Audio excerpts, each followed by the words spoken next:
So I'd love to tell you and explain to you some of the Christmas story and hopefully the significance and meaning of that by using a sheet. Okay? Now the Christmas story, as we've heard through these scriptures that have been read, starts with a lady called Mary. Hello, I'm Mary. Pitter potter, pitter potter, pitter pitter pitter pitter pitter pitter potter. And one day, as Mary was pittering and pottering around the house, there suddenly appeared to her an angel. Mary! Woo! Mary, my name is Gabriel. And Mary, you will have a baby, and his name shall be Jesus. But Gabriel, I don't understand. I haven't had special cuddles with anybody. Mary, do not worry. This will be a special child. It will be a child from God the Most High. And so it came to pass that Mary became pregnant. Quite a small baby to start with. But there was a problem with Mary's pregnancy, because there was a guy called Joseph. Alright, I'm Joseph. And I'm not very happy, because I've been seeing the lady I'm supposed to be marrying walking around up the duff. And I have not been having any special cuddles with her. And I am scratching my head thinking, what has been going on here? I am going to go and divorce her, separate from her in private. But the story, thankfully, doesn't go on that way. And one night, Joseph is asleep. Oh, shoo! Oh, shoo! Quite camp, Joseph, when he's sleeping. Oh, shoo! Oh, shoo! And as he's sleeping, another angel appears to Joseph. Joseph, listen up here. We need to speak about this baby situation. Mary hasn't been having special cuddles with other people. It's all from God. You need to call him Jesus. He's going to save people from their sins. Okay? And Joseph awoke and, with a weird hat, married his wife, then Mary. And Mary, who was pregnant, was very happy. But it came that time when Caesar Augustus commanded a whole census of the Roman Empire. And he commanded everyone to come and go to the town they were originally from and register their family there. And so off went Joseph and Mary on what would have been a week's journey. And Mary, being very pregnant by this stage, would have found that a real struggle. And when they reached Bethlehem, after a week of travelling, they knocked on the door of an inn.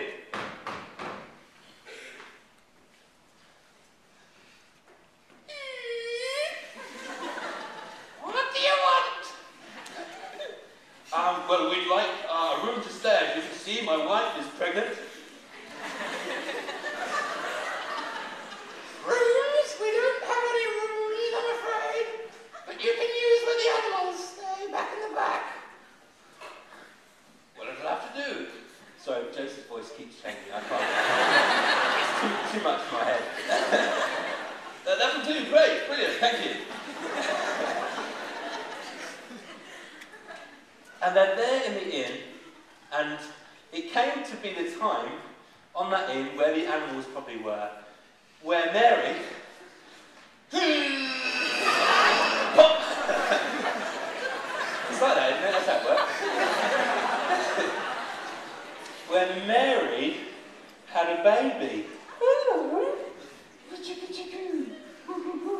Yes, you are. Yes, you are. So I'm getting a bit carried away. Mary had a baby, and she called him Jesus. And at Christmas time, we look at this scene, don't we? We get it in our cards, we see some references to it on TV, and we think, oh, little Jesus. But the truth is, that was only a very small part of his life. It's a very small part of the story that's told about him in the Bible. You see, Jesus, when he grew up, and to be 30 years old, He went about teaching some of the most profound truths this world has ever heard. He talked about having a concern and care for the poor. He talked about loving our enemies. And he also went about performing amazing signs and miracles. There was this one time where Jesus, aged about 30, 32 maybe, was walking along the street, and he had been called to go to someone's house to go and heal a sick boy. And on his way there, he's walking to go and heal this boy, and a woman in the crowd gets just the end of his cloak, touches it, and is immediately healed from a bleeding condition she's had for 12 years. There's another time where Jesus, again, probably about 30, 32, is out to sea with his friends. That's a sail, okay, if anyone's wondering. And Jesus was asleep on the corner of the boat, getting some hog shoes in, when suddenly came a great and huge storm. The wind was going everywhere, the waves were going everywhere. Jesus' followers were panicking. They thought this was the end for them. But they woke him up and said, Jesus, you need to help us out. And what did Jesus do? As the waves and the waters are going everywhere, splashing over the boat, he says, be still! And the waves are completely still. And his followers think, wow, even the weather is subject to Jesus. It'd be good if you could change some weather at the moment. Even the weather is subject to Jesus. Who is this man? But despite Jesus teaching love, despite him healing the sick, despite him doing amazing signs and miracles, what people couldn't stand about Jesus is that he claimed to be God. He claimed to be not just a great philosophical teacher, not just a magician who can do some crazy things, but he claimed to be God. And as a result, some people came and arrested him, they bound him up, they ripped his clothes off, they made a whip and whipped him time and time again. They then hung him on a cross. And he bled. And he died.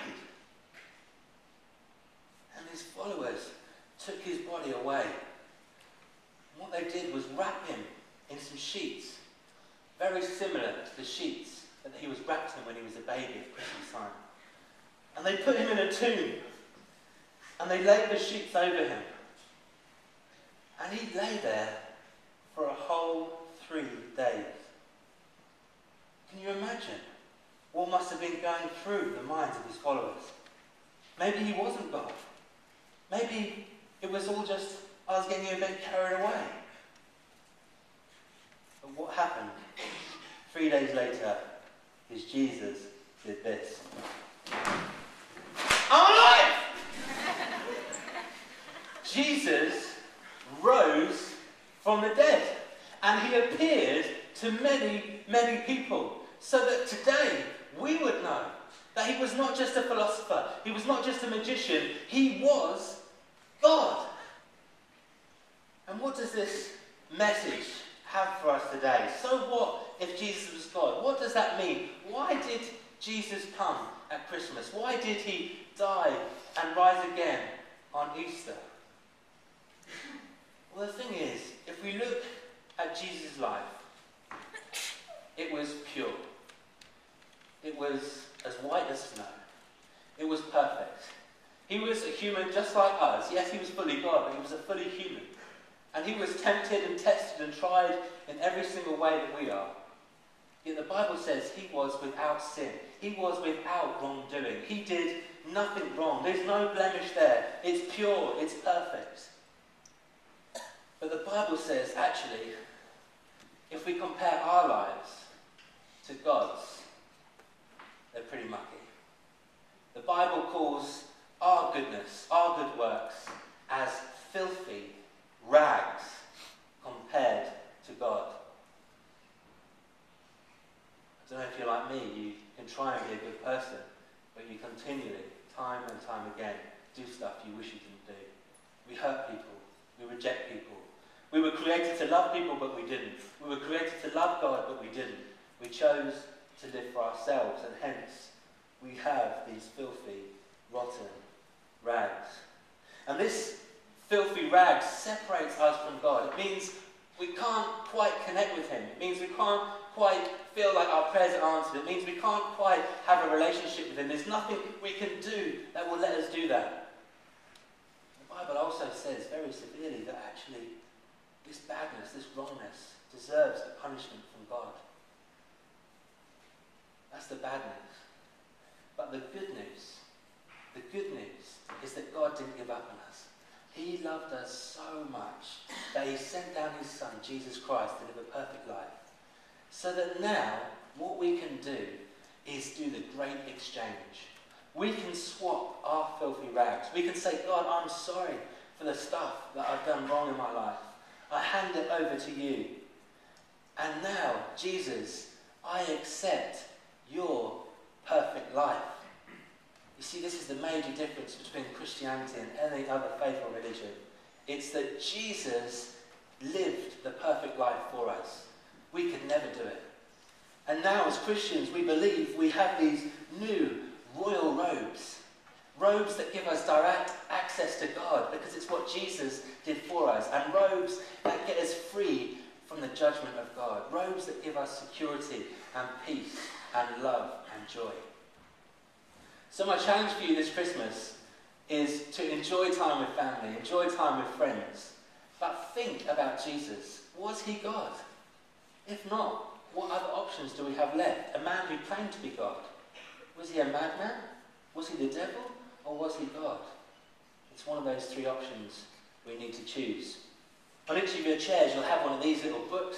It's a St. Mark's Gospel, and please don't take my word for what I've told you tonight. Pray to God and say, God, if you're real, reveal Jesus to me. Reveal Jesus to me. And read this book. This tells the whole story of the life of Jesus. And I guarantee you, it's a gripping read.